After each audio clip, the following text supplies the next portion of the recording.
In this video, we are going to talk about how to analyze stocks. So before starting this video, please like this video and subscribe to this channel for our future updates. Investors depend on stock analysis to find potentially profitable stocks. Common ways to analyze stock include technical and fundamental analysis. Several components fall under fundamental analysis, including examination of a company's price-to-earnings ratio, earnings per share, book value and return on equity. Many investors also use the recommendations of financial analysts to analyze a stock. The type of stock analysis you implement is based on personal preference. Understand the different ways to analyze a stock to find the method that best fits your financial objectives. Stock analysis give a clear picture about the company's financial position, its growth potential and many other essential things which will help you in picking the right stock. Analyzing stocks helps investors find the best investment opportunities. By using analytical methods when researching stocks, we can attempt to find stocks trading for a discount to their true value, which therefore will be in a great position to capture market-beating returns in the future. Here's a beginner's guide to analyzing stocks. Before we begin, why don't you hit the subscribe button and the bell notification icon so that you never miss any of our videos. Let's begin. Learn the two basic types of stock analysis. When it comes to analyzing stocks, there are two basic ways you can go: fundamental analysis and technical analysis. Number 1. Fundamental analysis. Fundamental analysis is based on the assumption that a stock price doesn't necessarily reflect the true intrinsic value of the underlying business. Fundamental analysts use valuation metrics and other information to determine whether a stock is attractively priced. Fundamental analysis is designed for investors looking for excellent long-term returns. Number 2. Technical analysis. Technical analysis generally assumes that a stock's price reflects all available information and that prices generally move according to trends. In other words, by analyzing a stock's price history, you may be able to predict its future price behavior. If you've ever seen someone trying to identify patterns in stock charts or discussing moving averages, that's a form of technical analysis. One important distinction is that fundamental analysis is intended to find long-term investment opportunities, while technical analysis typically focuses on short-term price fluctuations. We generally are advocates of fundamental analysis and believe that by focusing on great businesses trading at fair prices, investors can beat the market over time. Learn some important investing metrics. With that in mind, let's take a look at 4 of the most important and easily understood metrics you should have in your analytical toolkit. Price-to-earnings (P/E) ratio. Companies report their profits to shareholders as earnings per share, or EPS for short. The price-to-earnings ratio, or P/E ratio, is a company's share price divided by its annual per-share earnings. For example, if a stock trades for $30 and the company's earnings were $2 per share over the past year, we'd say it traded for a P/E ratio of 15, or 15 times earnings. This is the most common valuation metric in fundamental analysis, and is useful for comparing companies in the same industry with similar growth prospects. Price-to-earnings growth (PEG) ratio. Different companies grow at different rates.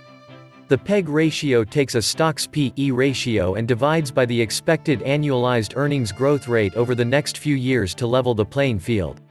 For example, a stock with a P/E ratio of 20 and 10% expected earnings growth over the next 5 years would have a PEG ratio of 2. The idea is that a fast-growing company can be cheaper than a slower-growing one. Price-to-book (P/B) ratio. A company's book value is the net value of all of its assets. Think of book value as the amount of money a company would theoretically have if it shut down its business and sold everything it owned. The price-to-book or P/B ratio is a comparison of a company's stock price and its book value. Debt-to-EBITDA ratio. One good way to gauge financial health is by looking at the company's debt. There are several debt metrics, but the debt-to-EBITDA ratio is a good one for beginners to learn. You can find a company's total debts on its balance sheet, and you'll find its EBITDA, earnings before interest, taxes, depreciation, and amortization, on its income statement. Then turn the two numbers into a ratio. A high debt-to-EBITDA ratio could be a sign of a higher risk investment, especially during recessions and other tough times. Look beyond the numbers to analyze stocks. This is perhaps the most important step in the analytical process. While everyone loves a good bargain, there's more to analyzing a stock than just looking at valuation metrics. It is far more important to invest in a good business than a cheap stock. With that in mind, here are 3 other essential components of stock analysis that you should watch. Durable competitive advantages. As long-term investors, we want to know that a company will be able to sustain, and, hopefully, grow its market share over time. So it's important to try to identify a durable competitive advantage, also known as an economic moat, in the company's business model when analyzing potential stocks. This can come in several forms. A trusted brand name can give a company pricing power, patents can protect it from competitors, and a large distribution network can give it a cost advantage over peers, just to name a few. Great management. It doesn't matter how good a company's product is or how much growth is taking place in an industry if the wrong people are making key decisions.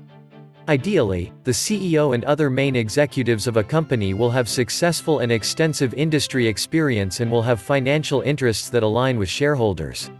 Industry trends. Investors should focus on industries that have favorable long-term growth prospects. For example, over the past decade or so, the percentage of retail sales that take place online has grown from less than 5% to more than 11% today. So e-commerce is an example of an industry with a favorable growth trend. Cloud computing, payments technology, and healthcare are just a few other examples of industries that are likely to grow significantly in the years ahead. Earnings per share. A company's earnings per share show how efficiently its revenue is flowing down to investors. An increasing EPS is taken as a good sign by investors. According to Nasdaq, the higher a company's EPS, the more your shares are worth, because investors seek to purchase a company's stock when earnings are high. Return on equity. Investors use return on equity to determine how well a company produces positive returns for its shareholders. Analyzing ROE can help you find companies that are profit generators. ROE is calculated by dividing net income by average shareholders' equity. A continual increase in ROE is a good sign to investors. Analyst Recommendations.